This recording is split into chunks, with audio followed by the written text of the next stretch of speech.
¿Cómo le va, queridos amigos de Llamada de Medianoche? Bueno, quiero agradecerles profundamente esta invitación que me han hecho para participar de esta conferencia. Y voy a responder a la pregunta que me hicieron.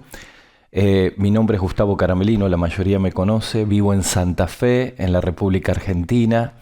Con mi esposa Esther estamos trabajando. Yo soy pastor, uno de los 4 ancianos de la Iglesia Cristiana Evangélica Puertas Abiertas en Santa Fe. Allí también tenemos una fundación donde trabajamos con mucha ayuda social. También tenemos el Centro de Rehabilitación para Jóvenes con Adicciones. Es un predio de 2 hectáreas que tenemos más o menos a 20 minutos de la ciudad.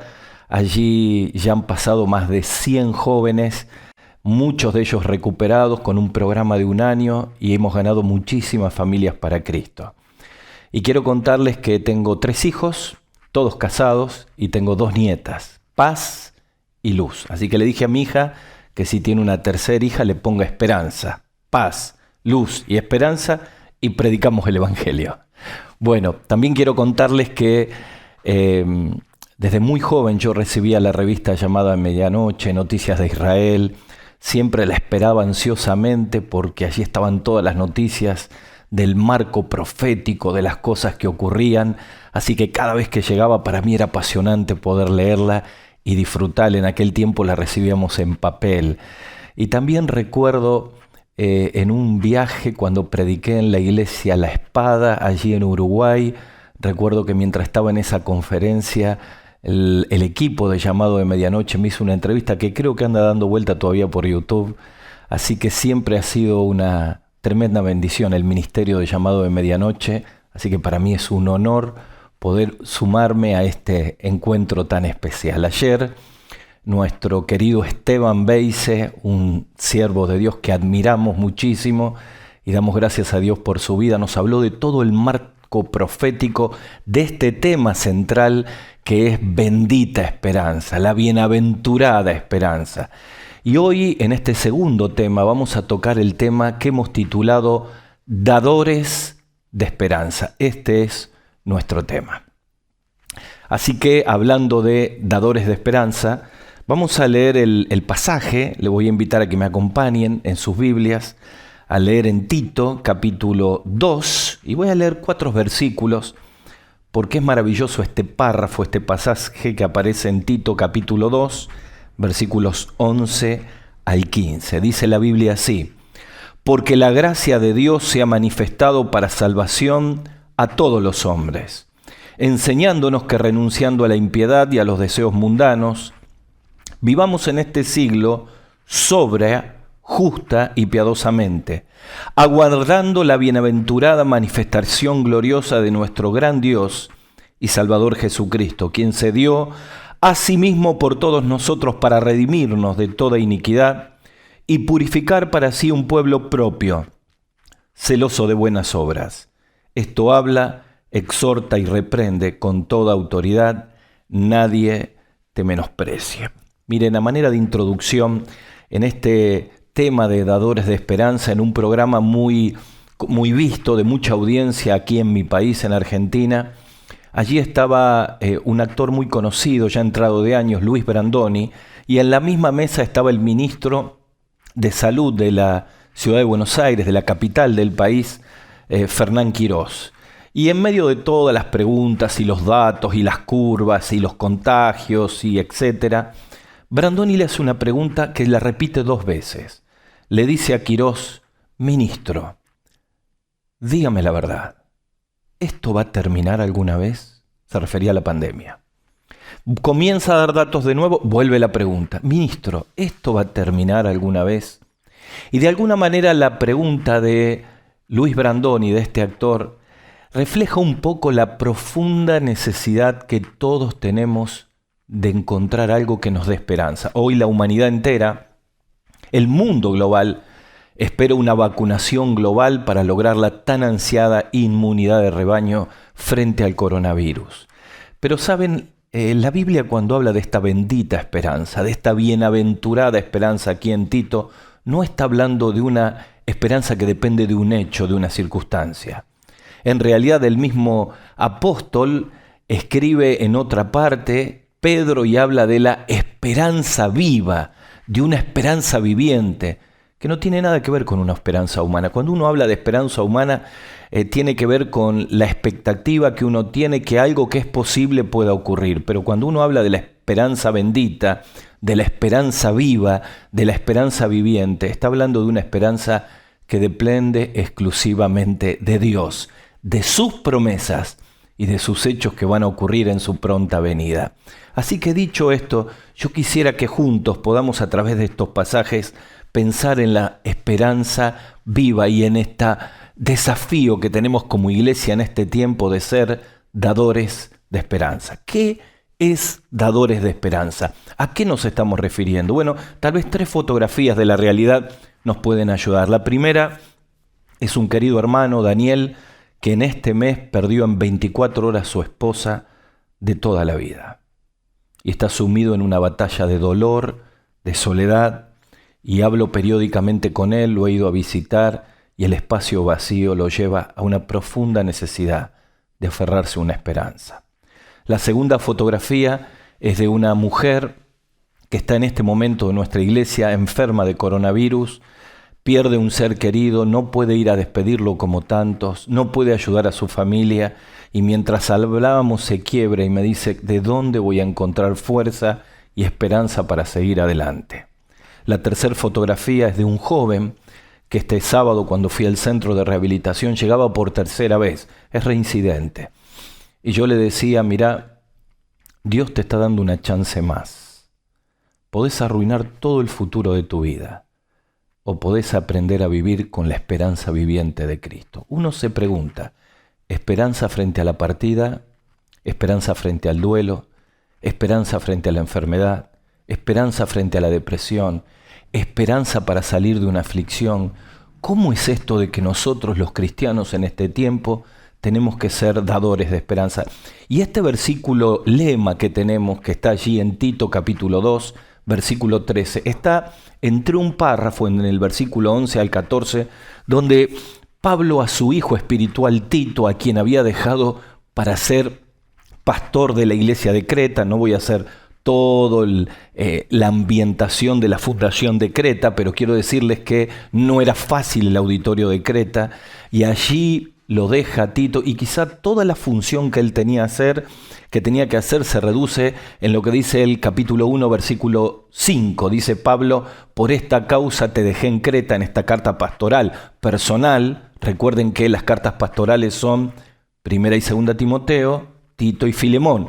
Es un pastor a otro pastor o a otras personas guiado por el Espíritu Santo. Y dice, Tito, por esta causa te dejé en Creta, para que establecieses ancianos, y aquí viene la frase, y corrigieses lo deficiente. Ese verbo corregir en el original tiene que ver con un palo tutor que pone en orden, en camino, algo que se ha desviado. Y váyase si había desviaciones. Entonces vienen todos los temas que se desarrollan en Tito, ¿no? Requisito de ancianos,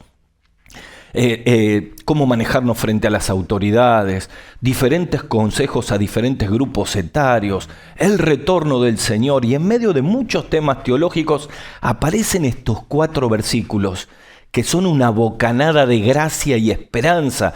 El versículo 11 dice, porque la gracia de Dios ha sido manifestada para salvación para todos los hombres.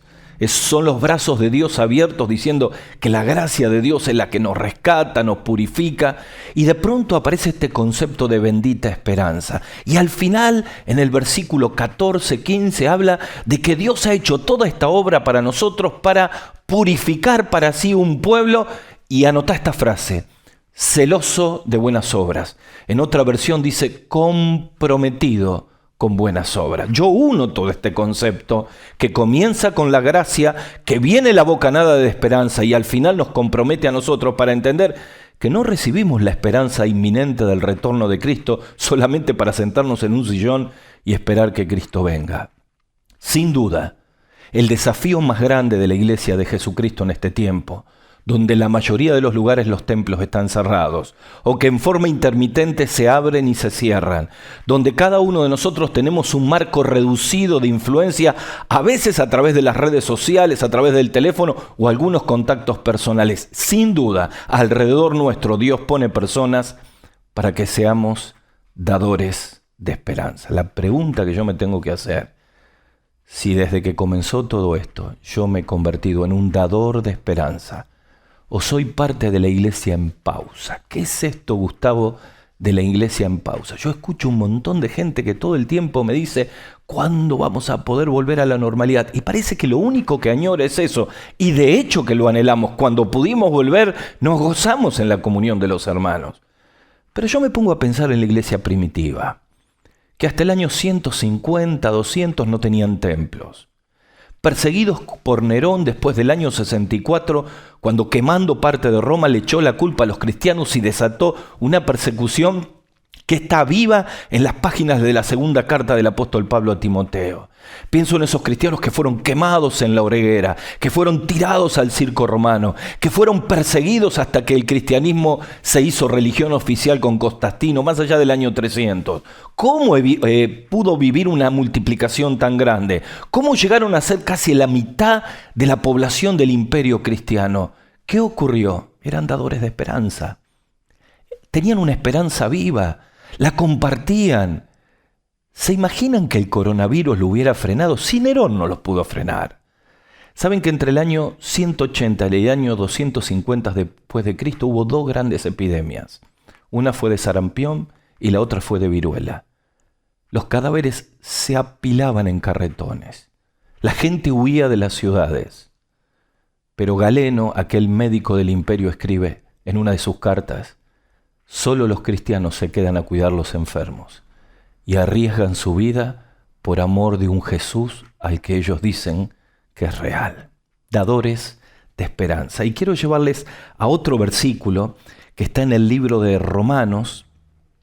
Quiero compartirles este versículo, allí en Romanos capítulo 15, versículo 13, para hablarles de tres columnas, tres pilares de una vida dadores de esperanza. Dice Romanos capítulo 15, versículo 13, que el Dios de esperanza os llene de todo gozo y paz en la fe para que abunden en esperanza por el poder del Espíritu Santo. De nuevo, dice Pablo, Romanos capítulo 15, versículo 13.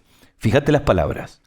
Y el Dios de esperanza os llene de todo gozo y paz en el creer, en la fe, para que rebosen de esperanza, para que abunden de esperanza por el poder del Espíritu Santo. Cuando Pedro escribe en 1 Pedro capítulo 1, versículo 13, él dice: bendito el Dios y Padre de nuestro Señor Jesucristo, que según su grande misericordia nos hizo renacer para una esperanza viva. Tomá Tito capítulo 2, versículo 13. Hemos recibido la bendita esperanza. Aferrate a los conceptos de Pedro en 1 Pedro 1, 3. Nos hizo renacer a una esperanza viva. Y seguí conmigo el concepto de Romanos 15, 13, que ese Dios de esperanza nos llene de todo gozo y paz y fe, o en el creer, para rebosar y abundar de esperanza. Yo tomo estas verdades y encuentro fundamentalmente tres secretos, tres pilares para que seamos dadores de esperanza. Un querido matrimonio que estamos discipulando, ella llegó este fin de semana muy agotada por sus chicos, por la pandemia, por el encierro, y me dijo: no doy más. Y nos mirábamos con Esther y decía: esto es una muestra, un muestreo del sentimiento que existe en toda la humanidad. No doy más. Hemos naturalizado la muerte, contamos en millones los enfermos, las pérdidas. ¿Qué necesita este mundo hoy? Los rescatistas cristianos que sean dadores de esperanza. Y vos me vas a decir: Gustavo, si no puedo con mi propia vida, no puedo con mi propia experiencia, ¿cómo puedo hacer? Bueno, tenemos que ir al que es el dador de la esperanza, en Dios. Y aquí en Romanos yo encuentro tres secretos. El primero, la fuente de esperanza, que es Dios. En segundo lugar, los fundamentos de la esperanza, que son tres. Y en tercer lugar, nuestra función como dadores de esperanza. Repetí estos 3 conceptos. Número 1, fuente. Número 2, fundamentos. Número 3, función. Vamos al primero, la fuente de esperanza. Dice aquí en Romanos, y el Dios de esperanza os llene. Y Tito dice, la manifestación gloriosa de nuestro gran Dios y Salvador Jesucristo. Fuente de toda esperanza. Hace poco hubo un spot publicitario en mi país donde la gente salía con los 10 dedos de la mano y decía 10 millones de vacunas, como diciendo la publicidad oficial que ahí estaba nuestra esperanza, ¿no? Esperanza en 10 millones de vacunas. Y saben, después las vacunas no llegan a tiempo, no logran la inmunidad, y uno primero se esperanza y después se llena de esperanza y después pierde la esperanza y viene todo tipo de desencuentro, de desilusión, de desesperanza. ¿Saben cuando aquí dice el apóstol Pablo, y el Dios de toda esperanza? Él utiliza esta frase varias veces en este capítulo 15 de Romanos. El capítulo 14 y 15 de Romanos es un compendio de las relaciones interpersonales. Y en el medio, al final de todo este concepto, viene este versículo, y el Dios de toda esperanza os llene de gozo, paz y fe para que rebosen de esperanza. Y él utiliza este concepto varias veces. Por ejemplo, en Romanos capítulo 5, versículo 5 dice, y el Dios de toda paciencia y consolación. En el versículo 33 dice, y el Dios de toda paz. Y aquí esta construcción gramatical está indicando que Dios es la fuente. Dios es la fuente de toda esperanza. ¿Se acuerdan aquel relato de Marcos capítulo 9, versículo 17? Cuando aquel padre trae su hijo endemoniado, lo atienden los discípulos, no le pueden echar el demonio, aparece Jesús, la gente se conmociona, el Señor le echa fuera el demonio, el padre puede volver a abrazar a su hijo al cual tenía separado, no podía tener una vida normal, no podía abrazarlo de una forma como cualquier padre quiere hacerlo. Pero vamos al diálogo de Jesús y este papá. Y él le dice, los llevé a tus discípulos y no pudieron. Y Señor, si puedes hacer algo, ten misericordia y ayúdanos. Es todo un ejemplo de cómo tantas veces buscamos la esperanza en personas y no vamos a la fuente única, aquel que es dadores de esperanza. Yo pienso en todos los pastores que me están escuchando, en los líderes. Hablando con un pastor amigo, hicieron una convención de 20 matrimonios cuando le permitía el protocolo en uno de los estados de mi país. Y allí hablaron todos los pastores de nuestras iglesias acerca de la vivencia de todos estos meses de este año de pandemia. Y hubo algo que coincidieron todos. Los pastores que sembraron miedo, cosecharon miedo. Y yo no estoy diciendo que no tenemos que cuidarnos. Las muertes que tenemos alrededor, yo lo vivo diciendo a nuestra congregación, nos tenemos que cuidar más que nunca, tenemos que ser cuidadosos. Pero hay una pandemia que es peor que el coronavirus y es la pandemia del pánico. Porque el pánico paraliza, porque el pánico nos pone en una posición en la cual nos metemos en nosotros mismos y nos olvidamos la verdadera misión por la cual estamos aquí en la tierra. Por eso, querido, necesitamos que el Dios de toda esperanza nos pueda llenar. Ahora, ¿cómo hacemos para ser dadores de esperanza si no tenemos una relación íntima con el Señor? Mirá, esta pandemia nos ha puesto a cada uno de nosotros cara a cara con el Señor. No está el pastor, no está en la iglesia. Y tengo que enfrentar todas mis batallas, yo con el Señor.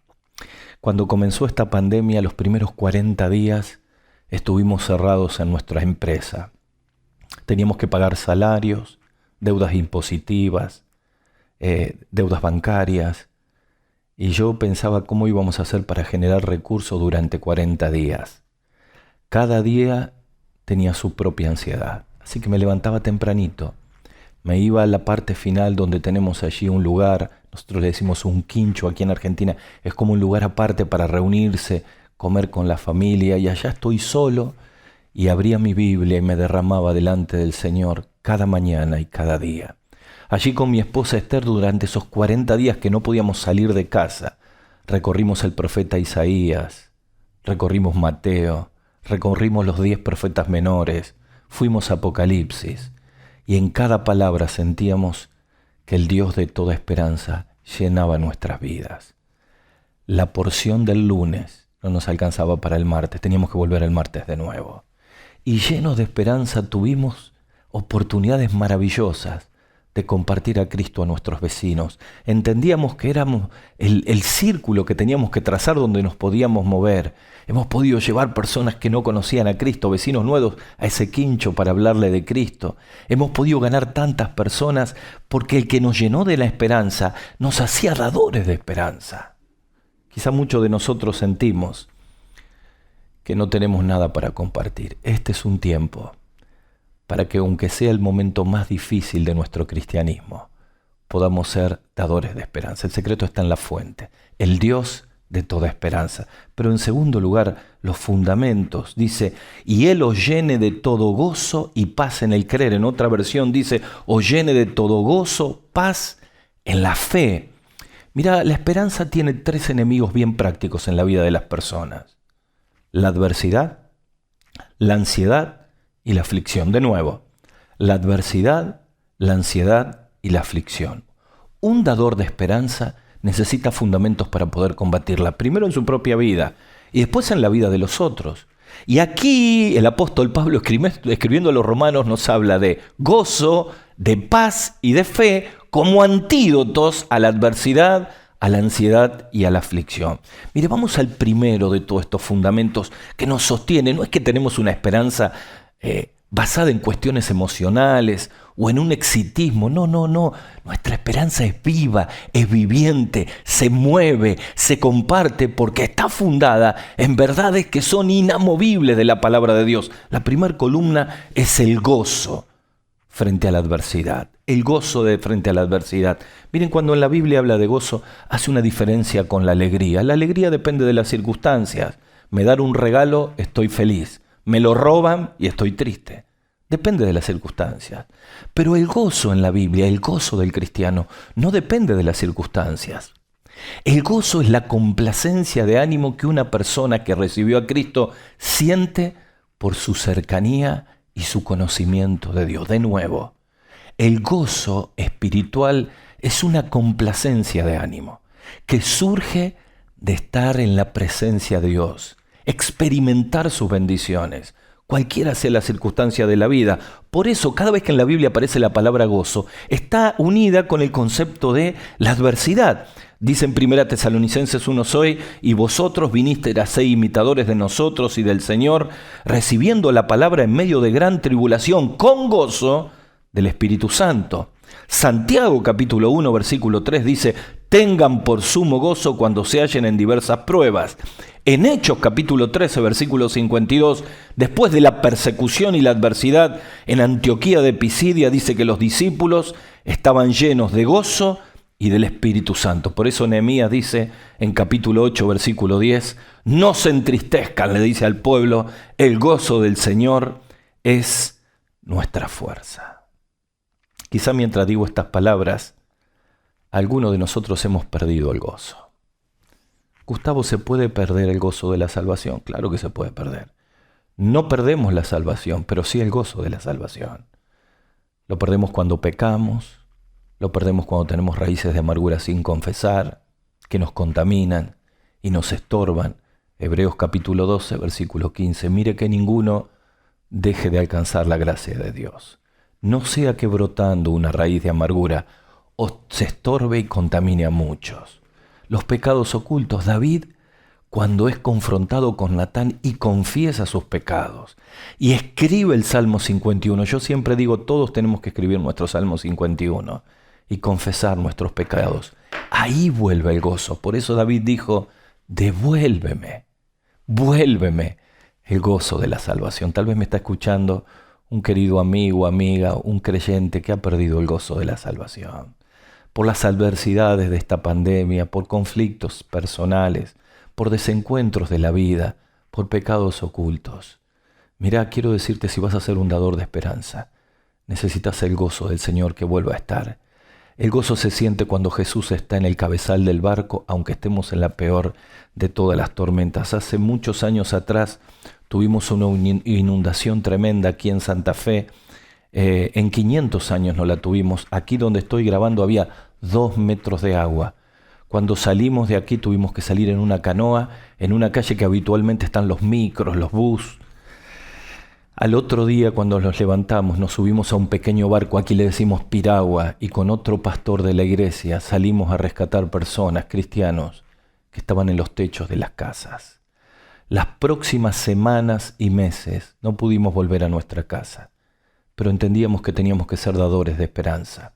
Así que con el gozo de la presencia del Señor y con la película Jesús íbamos a los centros de evacuados. Y la gente nos preguntaba, pero si ustedes han sido inundados, pero entendemos que a veces la adversidad es la mejor manera para experimentar el gozo del Señor. Un dador de esperanza experimenta el gozo del Señor y este es el que tenés que recuperar. Pero además del gozo, también la paz en medio de la ansiedad. Dice, y el Dios de toda esperanza os llene de gozo y paz en el creer. Miren, si hay algo que se ha multiplicado en esta pandemia es la ansiedad. El primer enemigo es la adversidad. El gozo es una columna que sostiene la esperanza y lo combate. El segundo problema es la ansiedad. Ansiedad que nos llena de estrés, nos quita el sueño. Ansiedad que se vuelve patológica. Ansiedad por la esperanza que no llega, por el hijo que no cambia, por el hijo que no vuelve, por los problemas económicos que no se superan, por la adicción que no se deja. Ansiedad, ansiedad, ansiedad. Y se convierte en un gigante que solo la esperanza viviente y la paz de Dios lo puede contener. Primera Pedro capítulo 5 nos invita a echar toda nuestra ansiedad sobre Él, porque Él tiene cuidado de nosotros. Y Pablo nos da la fórmula para combatir la ansiedad. Dice, por nada estéis afanosos, si no sean conocidas vuestras peticiones delante del Señor, con toda oración y ruego con acción de gracias. Y la paz de Dios, que sobrepasa todo entendimiento, guardará vuestros corazones y pensamientos en Cristo Jesús. En otra versión dice, no se preocupen por nada, que sus peticiones sean conocidas delante de Dios. Y ahí promete la paz de Dios, no la paz con Dios. La paz con Dios la recibimos cuando recibimos a Cristo como Salvador. Por eso dice Romanos capítulo 5, versículo 1, justificados pues por la fe tenemos paz para con Dios. Es la paz del perdón de los pecados, de la culpa que es quitada. Pero aquí está hablando de otra paz. Está hablando de la paz de Dios, que sobrepasa todo pensamiento y todo sentimiento que pueda quitarnos la tranquilidad y llevarnos a la ansiedad. Un dador de esperanza es alguien que tiene la paz del Señor. ¿Y cómo se logra en la vida práctica, Gustavo? Como dice Pablo, cambien ansiedad por oración. Si hay un desafío maravilloso que nos ha dejado esta pandemia, es aprender a interceder, a extender nuestros círculos de oración, a extender nuestro tiempo de oración. Hemos desafiado a nuestra iglesia a pasar 30 minutos de oración, 1 hora de oración. Yo estoy diciendo todo esto y alguno me dice, pero si mis oraciones no duran 3 minutos. Mirá, la oración no es solamente hablar con Dios. No es una lista de supermercado donde le pido todas las cosas al Señor. La oración es entrar en la presencia del Señor, reconocer su señorío, darle gracias por sus bendiciones, echar todas las peticiones y los ruegos, pero de pronto cuando entras el Espíritu Santo comienza a trabajar en tu vida mientras vos orás y corrige esas peticiones tan egoístas y las pone en el centro de la voluntad de Dios. Y ahí aparecen nombres, personas a las cuales tenemos que llamar, mandarles un texto, un versículo. ¿Se te ha ocurrido que la intercesión es la manera de alcanzar la paz del Señor en este tiempo? Miren, un querido pastor amigo ha luchado con el cáncer en estos últimos tiempos y en medio de la pandemia estaba a 160 kilómetros de aquí en un autotrasplante de médula. El día que se lo hacen no arrancaba, los signos vitales del cuerpo no arrancaban. Y me llama su hijo, porque es un gran amigo mío, Daniel, este pastor que estoy hablando. Y me dice, Gustavo, mi papá no arranca. Quiero preguntarte algo. Si vos estuvieras en esa cama, ¿qué esperarías que hagamos? Yo le dije, hagan cadenas de oración, hagan cadenas de intercesión, llenen el trono de Dios de oraciones para que tengamos paz y para que Dios nos levante. Y Dios hizo el milagro, arrancó, lo levantó, ya está en su casa, se está reponiendo y preparándose para poder volver a ejercer el pastorado en la iglesia. Miren, queridos míos, la paz frente a la ansiedad llega solamente con intensos momentos de oración. Miren, los jueves es el día de oración en nuestra iglesia. No nos podemos reunir físicamente, así que hemos desafiado casas de oración y multiplicamos decenas y decenas de casas de oración, donde desafiamos a cada papá y a cada mamá que junte a sus hijos el día jueves. Les mandamos los motivos de oración, que hagan videollamadas y se encuentren con otras personas, que hagan Zoom en oración los unos con los otros, que se multipliquen, que incorporen todo tipo de motivos. Y la iglesia que ora es la iglesia que transmite esperanza viviente. Por eso dice Pablo, que el Dios de toda esperanza os llene de todo gozo para enfrentar la adversidad, de toda paz del Señor para enfrentar la ansiedad y finalmente de toda fe, de todo creer para enfrentar el último de todos los problemas, que es la aflicción. Mire, aquí la palabra fe y creer aparece 239 veces en el Nuevo Testamento. La vida cristiana es por fe. Nacemos por fe, nos sustentamos por fe y nos proyectamos por fe. El gran problema es cuando la fe es reemplazada por la incredulidad o por la duda, y allí se pierde la esperanza. Por eso Jesús dijo en Juan capítulo 16, versículo 33, estas cosas os he hablado para que en mí tengáis paz. En el mundo tendréis aflicción, pero confíen, yo he vencido al mundo. Aquí está la relación entre la fe que nos quiere dar Dios para ser dadores de esperanza y ayudar y vivir en medio de la aflicción. ¿Se acuerdan Mateo 8, versículo 10, cuando aquel romano trae a su siervo enfermo, trae la petición porque el siervo había quedado en el lugar y Jesús dice, ni aún en todo Israel he hallado tanta fe? En este último mes partió mi mamá, Lidia, de 90 años. Fue la que introdujo el Evangelio en nuestra familia. Cuando tenía 5 años, mamá me tomó de la mano y me llevó a la salvación. Ha sido una mujer de fe, una dadora de esperanza. Así que cuando murió, hice una publicación de una foto que tenía con ella cuando cumplió 90. Y le puse, dijo Jesús, el que cree en mí, aunque esté muerto, volverá a vivir. Y claro, los mensajes de los creyentes son para reconfortarte, pero yo tengo mucha vinculación de personas no cristianas por la empresa, por la profesión, gente judía, gente inconversa, gente atea, y todos miraban lo que yo había escrito, y esa publicación me permitió hablarle de la fe eterna de mi madre, y que yo la podía ver porque ella había puesto su fe en Cristo. Esta es la esperanza viva, una esperanza que trasciende el portal de esta vida.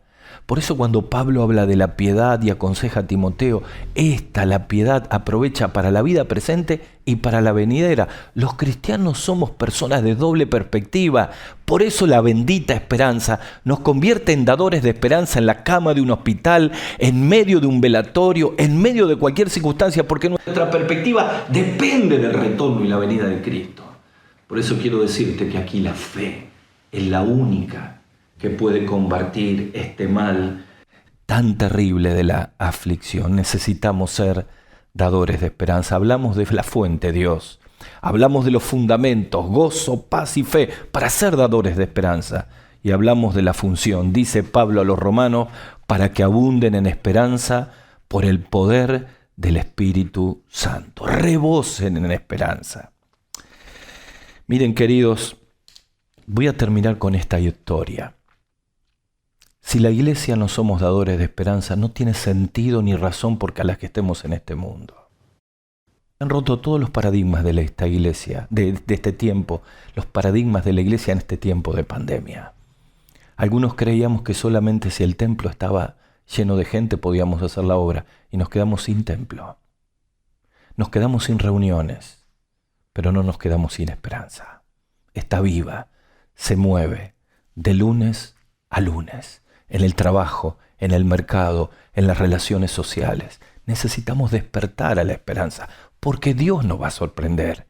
Y cuando hablamos de función de esperanza, quiero ir al versículo 14 y 15 ahí de Tito que hemos leído, donde está esta bendita esperanza. Dice que el Señor purificó para sí un pueblo celoso de buenas obras. Y en otra versión les decía, dice, comprometido con buenas obras. Pregunta del millón.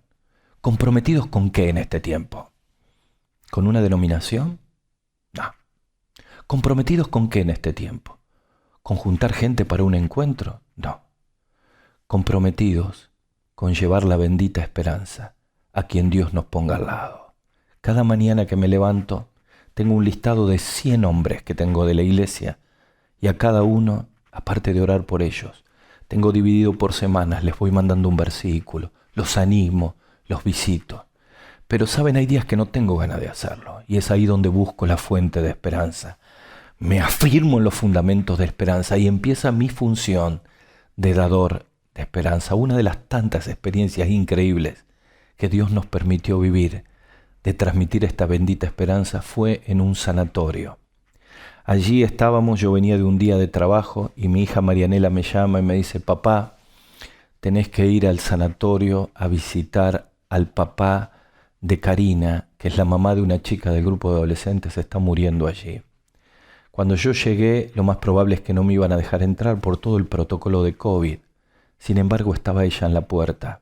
Ya se había ido porque me estaba esperando, pero volvió a buscar un bolso. Ya se había despedido de su padre. Cuando me ve, yo no la conocía.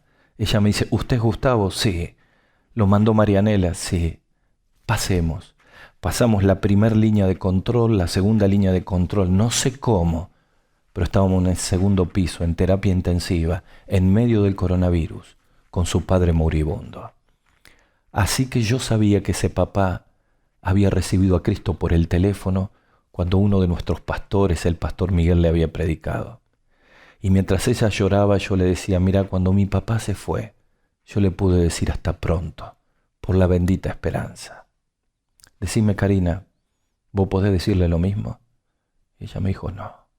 Bueno, y le hablé de Jesús y de la bendita esperanza, en una sala de terapia intensiva, en medio del coronavirus, aquí en la ciudad de Santa Fe. Y frente al cuerpo moribundo de su padre, Karina recibió a Cristo como Salvador. Lo despidió.